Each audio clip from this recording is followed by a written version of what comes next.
Okay, so here we're back for part 3 of the lesson. So far we have circled where our residential schools are. Okay, so you should have 4 or 5 circles. And you've talked about why are some residential schools in one part of Canada versus another. Okay, here comes the last part of our lesson today where we're actually going to map our residential school on a map of Canada. So, I will need these back at the end of the period, so please hand those back to Mr. K. Those aren't for you to keep. This is for you to keep, every one of you. Please put your name on it. This is a reference of Canada, okay, so that you know how to spell the provinces of Canada and you know where they are and where the capital cities are. So this is for you for reference. And you will also be given a blank map of Canada, which is right here. Okay, so the first thing you're going to need to do on this map of Canada is you are going to need to give it a title. Okay, and a great place for the title might be somewhere around here. Okay, and we're going to say it's Residential Schools of Canada.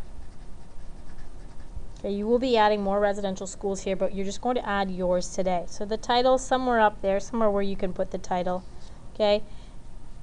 All right, nice and neatly. The next thing you are going to need to do is you're going to need to label the provinces and territories. And you're going to need to label the capital cities. It's not very good to write in a really dull pencil crayon. Okay, so number 1, you need to put the title on. Number 2, you need to label the provinces and territories, and you need to label their capital cities. And if we look back on this map here, all the capital cities are on there. Okay, the last thing that you are going to need to do on this map is you are going to need to label your residential school, okay, and place it where it should be. So when you label your residential school, I want you to place a star of your own, okay, on the map, and then you're going to put your residential school. So for example, Brantford, the Mohawk Institute in Brantford should be somewhere around here, I think, somewhere around there. So I would place a star there, and then I would draw a little line out, and then I would place that. So when you're labeling your provinces and territories, you're going to have to get a little bit creative. You can see how they had to be a little bit creative on this map, so you're going to have to write it pretty smally. Smally? Smally's not even a word. It's almost Friday.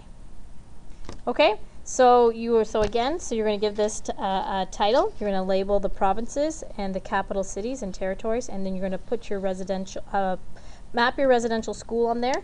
The last thing you need to do is you need to make this map look pretty, so you're going to need to color it. Okay, so each province is going to need a different color. And look at how pretty I'm coloring. This is so beautiful. And I'm so glad everyone's paying attention right now and has nothing in their hands and is looking at the screen. So you'll do each province a different color. We're going to color very nicely, see if we can color in the lines. Okay, there are pencil crayons up at the front, so if you don't have your own pencil crayons, we can do that. Now I'm thinking this will take you the rest of today for sure and into tomorrow. And tomorrow you will be getting your report cards, period 5, and Mr. Romas will be coming in to do that. Okay, so get to pitter patter, let's get at her. Okay, I'll see you guys on Monday. I hope you miss me a lot. Okay, bye.